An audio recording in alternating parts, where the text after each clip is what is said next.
Ici Satu. On raconte que le prince Shotoku était capable d'écouter 8 personnes parler simultanément et de comprendre ce que chacune disait. Pourtant, chaque fois que j'entends cette histoire, je me demande toujours pourquoi il ne leur demandait pas de parler une par une. Maître, regardez le ciel. Lisa, habituellement calme, pointait le doigt vers le haut, excitée. Suivant son doigt, j'ai vu un dirigeable dériver dans la brume matinale. D'après mon écran de réalité augmentée, c'était un grand dirigeable rigide du royaume de Shiga. Monstre! Attention, monsieur, c'est une cacahuète géante, monsieur. Tama et Pochi sautillaient sur place en tirant sur mes manches. Les autres enfants, eux aussi, se tenaient devant le manoir des Wargox, levant les yeux vers le ciel, surpris. Le dirigeable avait effectivement la forme d'une cacahuète, avec des ailes de type jumbo jet dépassant de la zone échancrée au milieu. On pourrait dire que les tourelles sphériques fixées aux extrémités de chaque aile lui donnaient un aspect encore plus fantastique. D'après le livre que j'avais acheté à la boutique de magie de Monsieur Kikinu, il volait grâce à un appareil magique appelé « moteur céleste ». Waouh! Ça, c'est du genre RPG fantastique. C'est pas génial? Comment fait-il pour rester en l'air? Arisa et Lulu semblaient curieuses, elles aussi. Je suppose qu'il n'y avait pas de dirigeable dans leur ville natale. Dirigeable, marmonna Mia. Mia n'avait pas l'air aussi surprise que les autres. Peut-être en avait-elle déjà vu un. Airship? Tama pencha la tête. C'est un vaisseau volant, expliquai-je. Il y a du monde à bord? Demanda mademoiselle Karina. J'acquiesçai. Incroyable, monsieur. Je veux en piloter un, monsieur. Oui, moi aussi, Pochi. En y réfléchissant bien, ils étaient probablement réservés à un usage militaire, alors je n'étais pas sûr que nous en aurions l'occasion. Je pourrais peut-être négocier une récompense avec le duc si la soirée à venir était un succès, mais même dans ce cas, je doutais de pouvoir négocier pour que tout le monde puisse me rejoindre. Et je préférerais voyager avec tout mon groupe si possible. Je pourrais peut-être demander à Tolma si j'allais lui rendre visite, ainsi qu'au vicomte Siemon. Maître, j'en voudrais un, je vous en prie. Il est mignon, n'est-ce pas? Nana tendait les mains vers le dirigeable, faisant ce qu'on pourrait appeler des mains qui attrapent. Je n'étais pas sûr que ce soit aussi mignon que Lulu le disait, cependant. Peut-être n'avions-nous tout simplement pas le même sens esthétique. Peut-être que Maître pourrait vous faire une peluche de dirigeable? Suggéra Lulu. Ce serait mignon et tout doux. Nana frappa dans ses mains une fois, puis se tourna vers moi. Maître, j'aimerais une peluche de dirigeable, je vous en prie. Bien sûr, pourquoi ne pas vous montrer comment la faire aussi? Nana aurait un passe-temps autre que le combat. Comment la faire? Je demande. Oui, comme ça, vous pourriez faire autant de peluches que vous voulez, non? Je vois, c'est une excellente idée, maître, je vous félicite. Nana hocha la tête avec enthousiasme, même si son expression restait impassible comme toujours. Après avoir fait une promesse à Nana, nous avons regardé le dirigeable se poser de l'autre côté du château ducal. Je sais qu'on avait prévu d'aller au marché, mais est-ce que tout le monde voudrait d'abord voir le dirigeable? Ma question a été accueillie par un pléthore de oui enthousiastes. J'aimerais aussi ajouter que la première personne à répondre n'était autre que mademoiselle Karina. Nous voyagions dans l'un des carrosses du comte Wargosh, ce qui explique probablement pourquoi nous avons pu atteindre le site d'atterrissage sans problème. Les hommes bêtes étant généralement mal vus dans les quartiers des nobles, les filles portaient de longues capes à capuche pour cacher leurs oreilles et leur queue. Il y aura beaucoup de nobles grincheux dans les parages. Essayez de rester silencieux en sortant, d'accord? Oui, sire. On est resté silencieux, monsieur. Tama et Pochi hochèrent la tête et mimèrent la fermeture éclair de leurs lèvres. Arisa avait dû leur apprendre ce geste. En sortant du carrosse, nous avions une vue dégagée sur l'immense dirigeable. J'avais voulu assister à l'atterrissage, mais le dirigeable était déjà solidement ancré au sol, une rampe partant du milieu. C'est énorme, s'exclama Arisa. Je me demande combien il fait? Environ 100 mètres. J'ai calculé la taille grâce à ma carte. Sérieux? Ce n'est qu'à peu près la moitié de la taille d'un zeppelin. Je suis impressionné que tu le saches. Tout en admirant les connaissances d'Arisa en matière de curiosité, nous nous sommes approchés de la corde près du dirigeable. Elle devait servir à empêcher l'accès au-delà. Ne dépassez pas cette corde, d'accord? D'accord. Oui, monsieur. Tama et Pochi répondirent à voix basse, sans baisser leur capuche. J'imagine qu'ils ont pris mon avertissement au sérieux. Il y avait plus de spectateurs que prévu, rassemblés autour de la corde. La plupart étaient des nobles, mais il y avait aussi quelques jeunes femmes en tenue de servante. On aurait dit une foule de fans attendant avec impatience l'apparition d'une célébrité. Mais, c'est Sir Pendragon. Êtes-vous venu saluer un ami? Je me retournai et vis le chevalier impérial Sir Ipazaloïd s'adresser à moi depuis l'arrière de son cheval. Apparemment, il patrouillait autour du dirigeable. Non, je suis juste venu par curiosité. C'est la première fois que je vois un dirigeable. Aurais-je dû demander la permission? Non, les nobles sont autorisés à venir ici sans autorisation spéciale. Ainsi que leurs compagnons, bien sûr. Sœur Ipaza fit un signe de tête cordial aux filles bêtes avant d'ajouter la seconde partie de sa réponse. J'étais content qu'il ne leur soit pas hostile. Il y a beaucoup de monde, remarquai-je. Oui, c'est parce que. Mais au moment où il allait m'en donner la raison, un concert de cris le couvrit. Les filles et les femmes dans la foule hurlaient des choses comme « Votre Altesse » et « Sœur Chevalier ». Leur excitation semblait provenir du beau jeune homme en armure blanche qui venait de descendre la rampe. D'après son étiquette art, il s'appelait Sharorik Shiga. La description détaillée m'indiquait qu'il était le 3e prince du royaume de Shiga. 2 chevaliers, qui semblaient être ses serviteurs, puis une suite d'au moins 10 personnes, dont des sorciers en robe, des servantes et d'autres serviteurs, le suivaient. Connaissez-vous son Altesse Sharorik, Sire Pendragon? Non, je ne le connais pas, répondis-je nettement. Je pourrais en apprendre davantage grâce aux informations détaillées de Lara, mais elles n'incluraient aucune opinion publique ni rumeur. Il est un associé des 8 épéistes de Shiga, et Sa Majesté lui a accordé la permission de manier l'épée sacrée Clédiam Solui. Peut-il utiliser une épée sacrée sans le titre de héros? Remarquant que le prince n'avait pas le titre de héros, je posai la question sans réfléchir. Je me souvenais de l'incident dans le labyrinthe de Seriou. Avant d'obtenir le titre de héros, j'avais subi des dégâts rien qu'en tenant une épée sacrée. Oui, Sa Majesté peut nommer quelqu'un comme porteur de Clédiam Solui. Sa Majesté parle du roi, n'est-ce pas? Il doit donc exister un moyen spécial de changer le maître de l'épée en utilisant le cœur de la cité. La suite du rapport de Sœur Ipaza détaillait une histoire romantique haute en couleurs, digne d'un magazine People. Il avait causé toutes sortes de problèmes par le passé, alors je devais m'assurer qu'il ne s'approche pas de Nana ou de Mademoiselle Karina. Au fait, les 8 épéistes de Shiga détenaient un titre accordé au plus puissant chevalier sacré du royaume de Shiga. Remerciant Sœur Ipaza pour l'explication, je reportai mon regard sur le prince. Il affichait une expression irritée et ne salua même pas la foule de jeunes femmes qui le flattaient. Je suppose qu'il n'était pas du genre sociable. Dès que le prince descendit de la rampe sur le tapis menant à son carrosse, ses servantes se précipitèrent pour répandre des pétales de fleurs à ses pieds, comme on le voit à un mariage. Soudain, il leva les yeux et fixa un cheval de bois volant qui décollait du château du duc. Peut-être connaissait-il Mademoiselle Ringrande? Ah! Son bref cri attira mon attention sur l'une des bouquetières, qui avait trébuché et chuté de façon peu distinguée. Heureusement, sa jupe atterrit discrètement, mais c'était le cadet de ses soucis. Elle avait projeté son panier de fleurs en l'air en retombant, et il atterrissait maintenant directement sur la tête du prince. De toute évidence, il l'avait frappé au visage alors qu'il était ailleurs. Le panier perché sur ses beaux traits semblait tout droit sorti d'une comédie romantique. Pépé têtu, sa voix semblait bien plus sèche qu'il ne fallait. Je suis vraiment désolé. Le prince tremblait de gêne et de rage. La servante, qui s'excusait, me semblait familière. C'était la jeune fille qui m'avait aidé au banquet la veille. Quelle insolence! Qu'on lui coupe la tête! Ordonna le prince d'une voix tremblante de colère.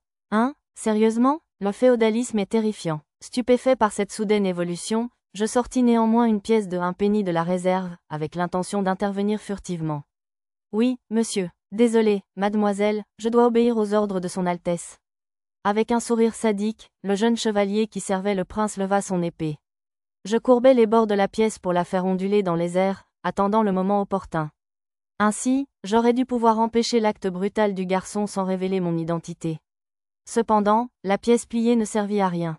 Ça suffit. L'autre chevalier, un homme beaucoup plus âgé, se tenait devant la jeune fille, arrêtant le coup avec son grand bouclier. Qu'est-ce que c'est? Épéiste de Shiga ou non, Sir Rélus? Devriez-vous vraiment défier les ordres de son Altesse? Par le bouclier sacré que Sa Majesté m'a légué, je ne peux laisser cette injustice se dérouler sous mes yeux. On aurait dit que le vieux chevalier était chargé de surveiller le prince colérique. HMPH, vieux têtu. Bon, je vais fermer les yeux pour cette fois. Veillez à ce que le duc inflige une punition appropriée.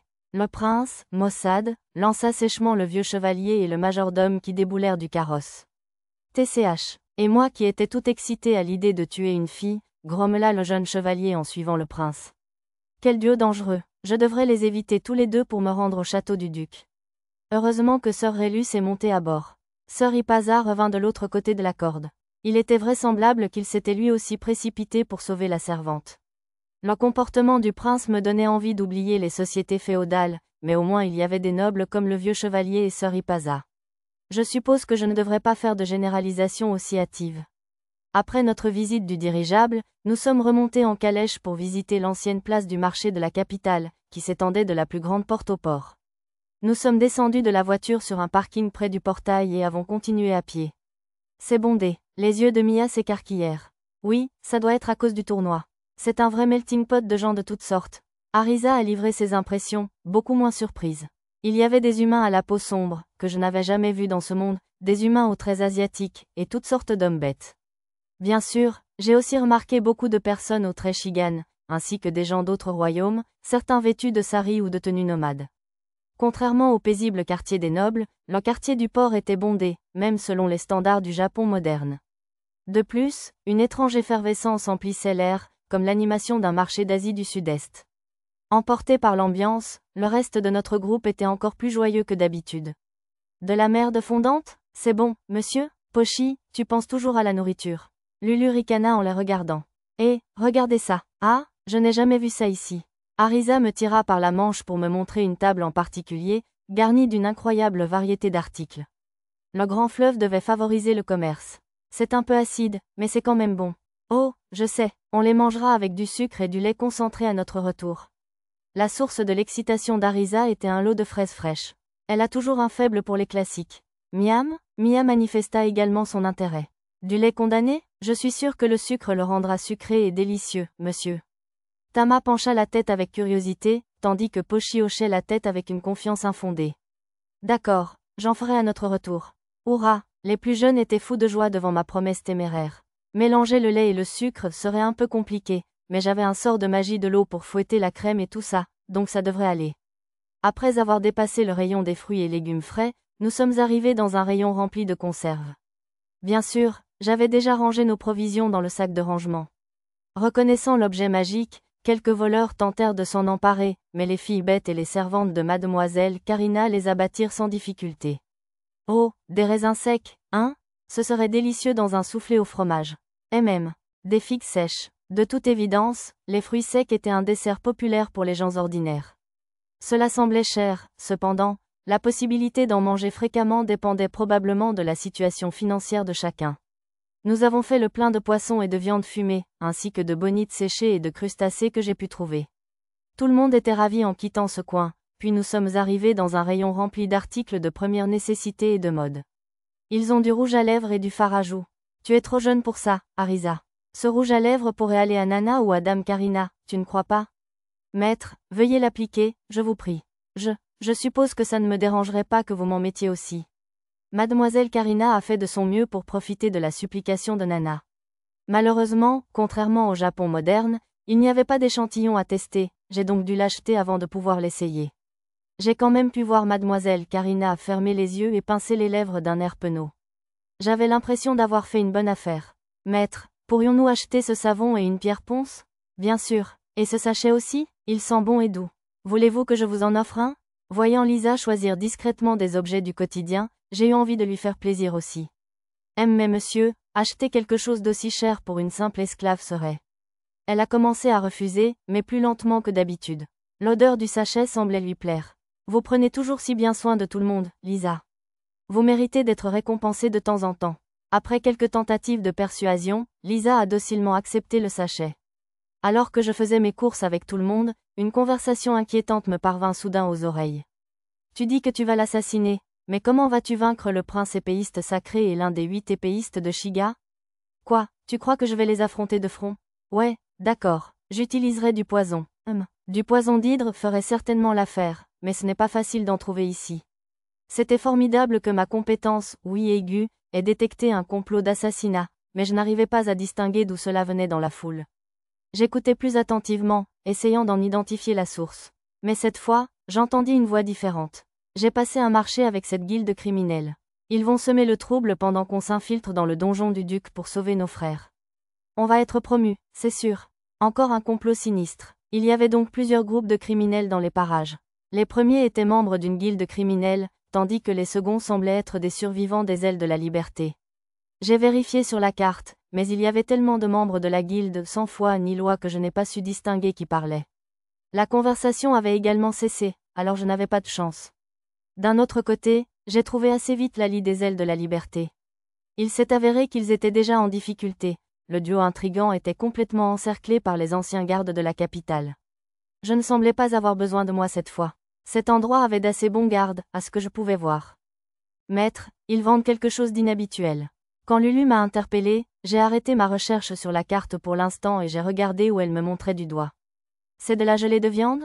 Je suis surpris que vous connaissiez un mets aussi humble pour le commun des mortels, monsieur, a dit le commerçant en haussant les sourcils. Êtes-vous vraiment un noble? Alors, ce n'est populaire que chez les roturiers ici?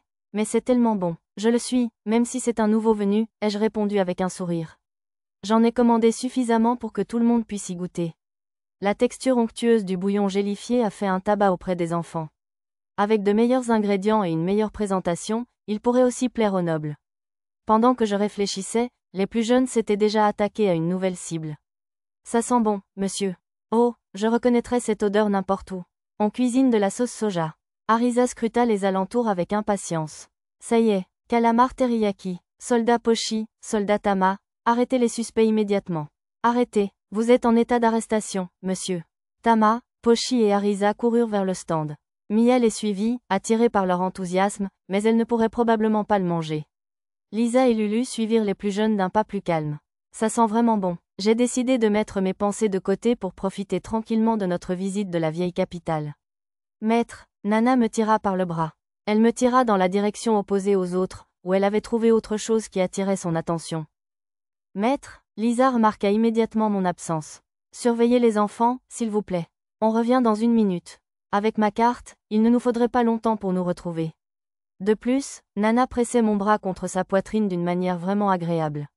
Elle finit par me conduire vers 2 enfants hommes rats. Ils étaient juste de l'autre côté de la rue principale. En fait, ce n'étaient pas du tout des hommes rats.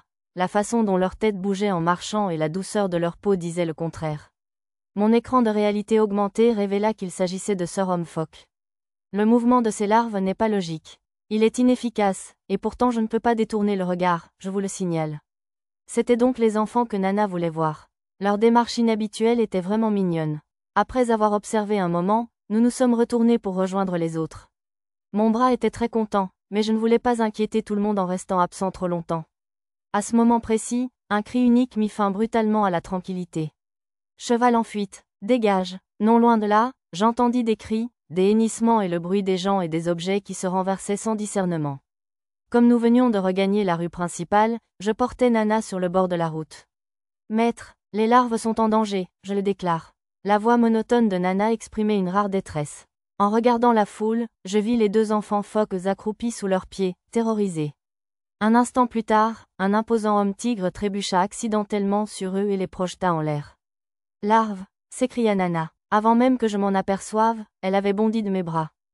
Dans un saut périlleux, elle atterrit de l'autre côté de la foule en quelques instants. Elle semblait avoir utilisé la capacité de base, renforcement du corps, bien que je ne l'ai jamais vue invoquer aussi rapidement. Au même instant, l'homme tigre regarda par-dessus son épaule les enfants qu'il avait frappés. Dans un moment de justice poétique, le cheval déchaîné fonça droit sur lui dans la rue. Il percuta l'homme tigre, l'envoyant valser comme dans un manga humoristique. Inquiet pour l'homme et le cheval, je courus d'abord vers Nana, qui tenait les 2 jeunes hommes phoques dans ses bras. Maître, les larves laissent échapper du liquide de leur bouche. Des soins d'urgence sont nécessaires, je vous en prie. Dépêchez-vous, je vous en supplie. Je sortis quelques potions de la réserve et les fis boire aux 2 enfants hommes phoques. Leur jauge de PV revint rapidement à la normale sur l'écran de réalité augmentée. Juste à temps, je ne savais pas pourquoi, mais la foule de spectateurs qui nous entourait nous acclama. Les hommes phoques devaient être plutôt populaires. Pas étonnant que Nana les trouve si charmants. Le cheval déchaîné se révéla être monté par un membre des ailes de la liberté, alors les gardes s'empressèrent de l'attacher et de l'emmener. L'homme tigre était taché de sang et inconscient, mais je n'ai vu aucune menace sérieuse pour sa vie, alors je suis resté là pendant que d'autres hommes tigres l'emportaient. Cependant, je n'avais pas envie de lui offrir une potion, car il ne s'excusait jamais auprès des enfants. Décidant de ne plus m'occuper des derniers membres de la secte, j'ai de nouveau fouillé la vieille capitale sur la carte.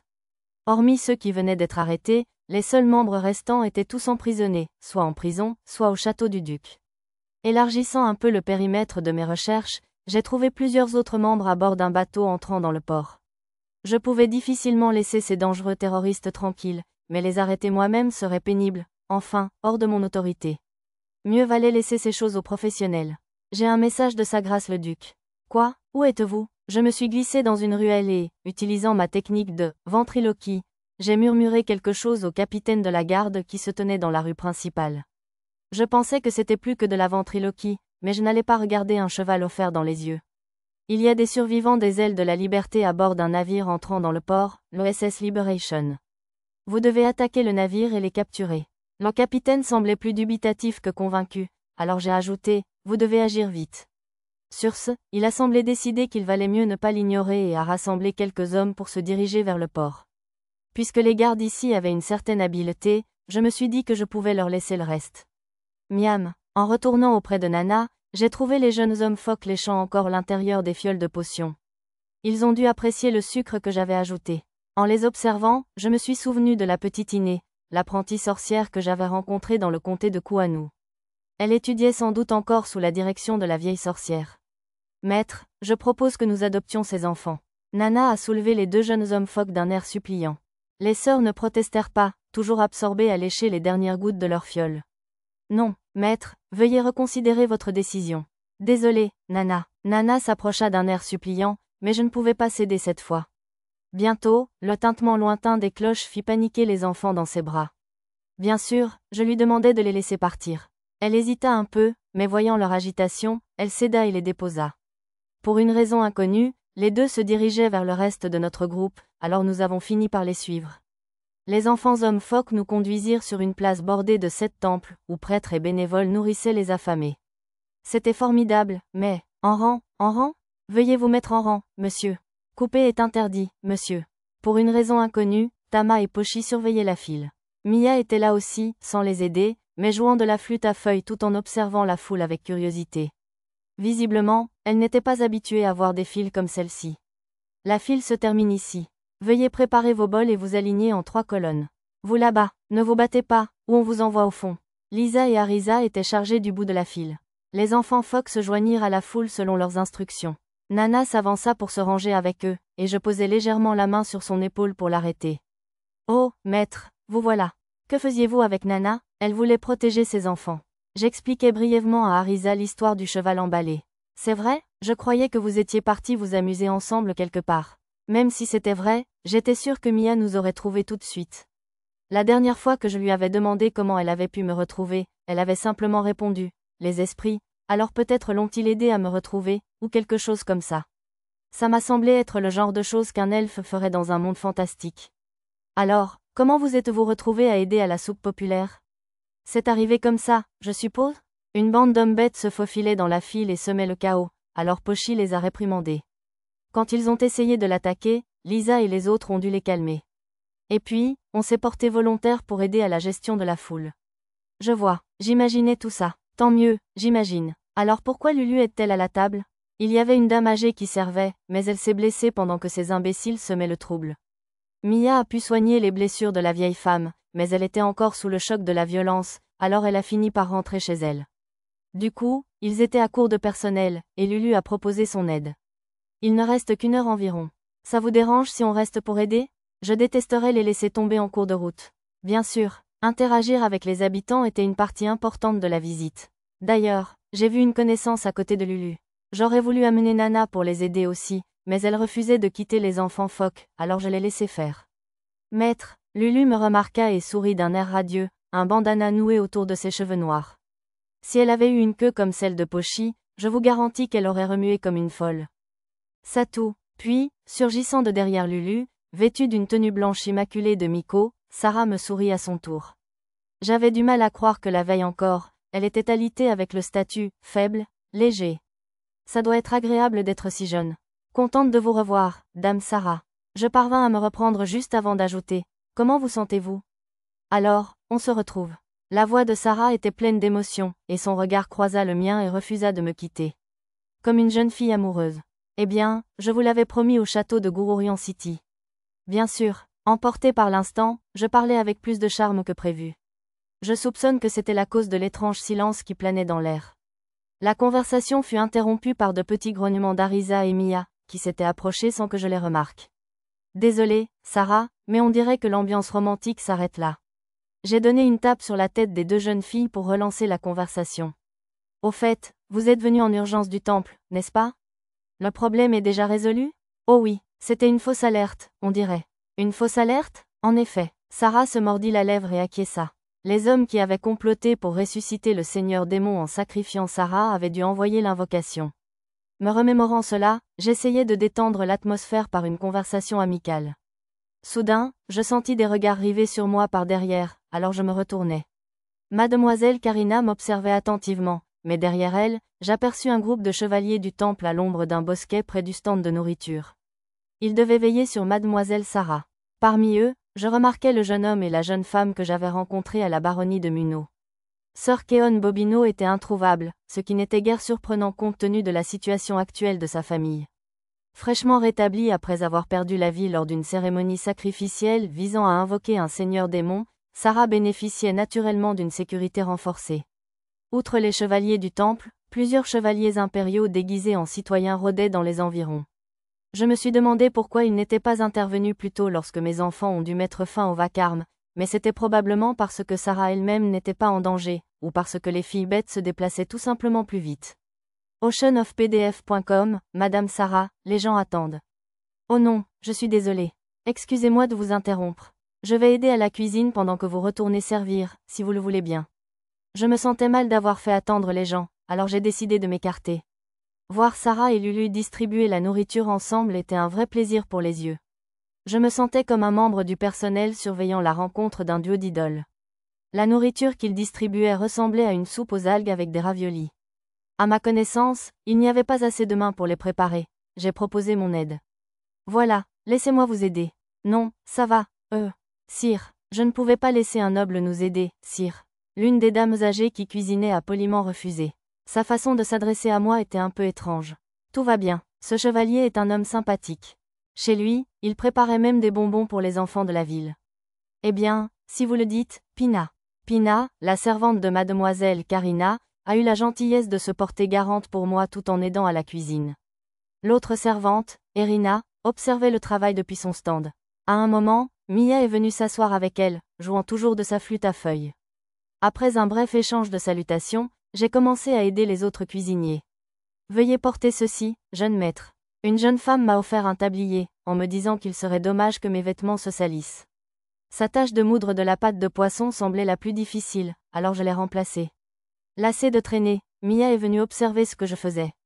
Petite demoiselle, voulez-vous venir préparer des raviolis avec moi? Bien sûr. Mia s'est approchée en traînant les pieds pour aider la vieille dame. Madame Karina, voulez-vous vous joindre à Mia aussi? Non, merci. Mademoiselle Karina avait clairement fait savoir qu'elle voulait se joindre à nous, mais elle a décliné mon invitation. Elle était probablement trop nerveuse à l'idée d'interagir avec des inconnus. Enfin, je ne veux pas la forcer. Vous êtes plutôt forte pour une noble. Une des vieilles dames s'est approchée pour me féliciter. Si vous voulez, pourquoi ne venez-vous pas travailler à notre boutique? Vous pourriez épouser ma fille. Qu'est-ce que ces vieilles dames ont à se mettre dans des combines? Non, non. Mia et Lulu ont rapidement décliné à ma place. Curieusement, Sarah et Mia ont parlé à l'unisson avec Lulu. Elles se sont toutes les trois regardées avec surprise. C'était mignon de voir Lulu et Sarah se mettre les mains sur la bouche, mais les gens qui attendaient à manger me fusillaient du regard. Je les ai incitées à retourner à leur travail. Mademoiselle Karina ne dérangeait personne, alors je l'ai laissée seule avec sa surprise évidente. Sarah et Lulu étaient trop jeunes pour être des amours, mais elles étaient vraiment mignonnes. Peut-être que dans 5 ans environ, elles pourraient former un duo. Ou, attendez, peut-être que mademoiselle Karina pourrait les rejoindre aussi et former un groupe d'idoles. Dans ce cas, il faudrait d'abord régler la timidité de mademoiselle Karina. Peu après, la soupe populaire ferma ses portes sans trop de difficultés. Quelques personnes s'exclamèrent que les raviolis à la viande s'étaient soudainement transformés en cuisine gastronomique en cours de route, mais un regard noir de Lisa les fit taire avant que la situation ne dégénère. J'imagine que ma compétence, cuisine, au maximum y était pour quelque chose, non? Aider, c'est bien, mais la prochaine fois, il faut se calmer. Me réprimanda Arisa dans un murmure. Bon, excusez-moi de ne pas avoir réalisé que je devais me retenir alors que je ne faisais que broyer de la pâte de poisson au mortier. Même en désactivant certaines compétences, ça ne changeait pas grand-chose à ce stade. Après avoir utilisé formulation et transmutation à plusieurs reprises, j'ai pu fabriquer volontairement des plats de moindre qualité.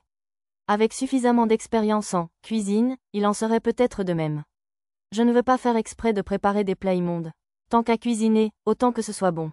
En discutant avec les dames âgées, principalement des ménagères et des péons du temple, j'ai beaucoup appris sur la soupe populaire et la vie en ville. Les 5 temples locaux se relayaient pour gérer la soupe populaire, qui avait lieu un jour sur 2. Les temples, ainsi que les contributions des nobles et des célébrités locales, couvraient les frais. Comme le prêtre chargé de la collecte des dons était présent pendant notre discussion, j'ai donné 10 pièces d'or, à sa grande surprise. Il s'est avéré qu'un noble de moindre rang comme moi se contentait généralement de quelques pièces d'argent. En y réfléchissant, nous avons terminé le nettoyage après la cuisine, et tout le monde a aidé à transporter le matériel jusqu'au temple Teunion, situé sur la place. Au fait, le temple où j'ai rendu visite à la grande prêtresse se trouvait dans le quartier des nobles. Celui-ci était visiblement réservé aux roturiers. Nettoyage, monsieur. Tama et Pochi firent un adorable geste en soulevant ensemble une longue table. 1-2, hop. Arisa les guidait en agitant un bâton. Je suis désolé que tu aies fini par nous aider à nettoyer, toi aussi. Ce n'est pas un problème, ne t'inquiète pas. J'avais juste une conversation normale avec Sarah, Mia. Tu n'avais pas besoin de me botter les fesses. Lulu passa, portant une marmite apparemment lourde comme si elle ne pesait presque rien. Grâce aux avantages de la montée de niveau, même Lulu était plus forte que la moyenne des hommes. Regardez là-haut, c'est Dame Ringrande, s'exclamèrent les 2 jeunes chevaliers du temple en pointant le ciel. Ah, comme un sentiment de déjà-vu. Je levai les yeux et aperçus un cheval de bois volant familier, avec une charmante femme à bord, qui descendait vers nous. Sœur Rin. Sarah fit une moue enfantine, une expression inhabituelle pour elle. Tandis que les acclamations de « Ringrande » retentissaient autour de nous, Sarah fronça les sourcils et me tira par la main jusqu'à l'entrepôt du temple. Les autres enfants, paniqués, nous suivirent, tenant toujours leurs ustensiles de cuisine. « Dame Sarah, tu ne veux pas saluer ta sœur aînée ? » Pas vraiment. J'ai quitté la maison du duc gauche, après tout. Je voulais tenter de concilier les 2 sœurs, mais Sarah refusait. Je suppose qu'elle n'aimait pas trop sa sœur aînée. Sarah, te voilà. Faisant irruption par la porte du temple et entrant dans l'entrepôt, Mademoiselle Ringrande interpella Sarah avec un grand sourire. Mademoiselle Ringrande, quant à elle, semblait adorer sa petite sœur. Tu as tellement grandi depuis la dernière fois que je t'ai vue. Tu étais si petite. Ah, c'est ça tout ? Mademoiselle Ringrande s'interrompit au milieu de sa tentative de conversation amicale avec sa sœur et me fixa du regard. Puis son regard parcourut ma main, toujours jointe à celle de Sarah. Les regards intenses et réprobateurs d'Arisa et de Mia avaient probablement attiré son attention. Le reste du groupe était déjà retourné aider à l'équipement, mais Arisa et Mia étaient restés comme chaperones. Satou, tu es terriblement proche de ma sœur, n'est-ce pas ? Satou, sœur Rin et toi, vous êtes-vous déjà rencontrés ? Mademoiselle Ringrande et Sarah me fixaient intensément. Hein ? Qu'est-ce que c'est, un feuilleton ? Je ne pus retenir mon cœur de battre la chamade à l'interrogatoire de 2 belles sœurs, mais je me forçai à leur répondre calmement à mon tour. J'ai fait la connaissance de Dame Ringrande lorsqu'elle a brièvement débarqué sur le bateau que nous avons pris pour la vieille capitale. Allons, pourquoi être si réservé après la rencontre passionnante que nous avons faite sur ce bateau ? La réponse de Mademoiselle Ringrande à ma simple explication était tout simplement mal interprétée. Rencontre passionnante, répéta Sarah. Elle commençait à fusiller sa sœur du regard comme une ennemie mortelle, alors j'intervins précipitamment. Oui, on s'est entraîné au duel sur le pont. Oui, et puis tu m'as régalé avec ta délicieuse cuisine, tu te souviens ? Elle était à la hauteur de celle du château royal ou de la cour impériale de l'Empire des Sagas. Sarah avait commencé à paraître soulagée jusqu'à ce que sa sœur ajoute des détails superflus. C'était, par hasard, cette soupe transparente. Non, c'est beaucoup trop long à préparer. Je vois, l'expression de Sarah s'adoucit de nouveau, et sa prise sur ma main se relâcha légèrement. Une soupe transparente ? C'est le consommé que Père t'a demandé de préparer pour la prochaine soirée ? Allons, on ne peut pas passer à autre chose ? Malheureusement, je ne pouvais pas ignorer les paroles d'un membre de la famille du duc. J'acquiesçai à contre-cœur. Une soirée, tu dis ? Sarah fronça les sourcils, embarrassée. Elle voulait probablement en manger, mais comme elle avait renoncé à son statut de noble, elle aurait peut-être du mal à participer à la fête. En tant qu'amie, j'ai décidé de lui lancer un petit mot. Je pensais aussi apporter de la soupe consommée lors de ma prochaine visite au temple Teunion. Tu crois que la grande prêtresse et tout le monde apprécieraient ? Bien sûr, je suis sûre qu'ils seront tous ravis. Elle accepta ma suggestion avec enthousiasme. Je ne pensais pas que la grande prêtresse mange beaucoup, mais elle devrait pouvoir supporter un peu de soupe. Cette fois, c'était Mademoiselle Ringrande qui semblait un peu renfrognée d'être mise à l'écart. Satou, tu en veux à ma sœur ? Sarah a quitté la maison pour rejoindre le temple parce qu'elle n'aimait pas la vie de noble, tu sais. Si tu essaies de l'utiliser pour progresser dans la société, tu devras d'abord me combattre. Sœur Rin, les beaux yeux de Sarah s'écarquillèrent au défi de sa sœur. Elle ne semblait pas vraiment en vouloir à Ringrande, alors je lui ai souri avant de répondre à l'accusation.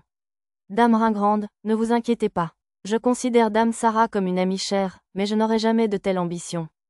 Pour faire bonne mesure, j'ai ajouté. Et je ne cherche pas non plus à m'élever socialement. Je vois. Très bien. Alors, Ringrande ne semblait pas entièrement convaincue. Elle était probablement encore en train de se remettre de ses émotions. Sarah, quant à elle, sourit timidement en entendant les mots « chère amie ». Petite fille d'un duc et prêtresse oracle choisie, elle ne se faisait sans doute que rarement des amis. Je te crois, du moins pour l'instant. Alors, comment es-tu devenue si proche de Sarah, au fait? J'ai été désignée guide de Dame Sarah lors de sa visite à la baronnie de Munot, et nous sommes devenus proches après cela. Proches, murmurèrent Ringrande et Sarah. Bien qu'elles répétaient le même mot, leurs expressions étaient très différentes. Sarah esquissa un léger sourire, tandis que mademoiselle Ringrande avait la méfiance d'une ours protégeant son petit. J'aurais peut-être dû formuler cela avec un peu plus de prudence? Dame Sarah, venez vite. Le prince, son Altesse le prince Charoric approche. La prêtresse fit irruption dans la pièce, dissipant tout regret que j'avais. Que pouvait donc bien vouloir ce prince dangereux à Sarah? Vu son attitude envers les femmes, j'étais un peu inquiet. oceanofpdf.com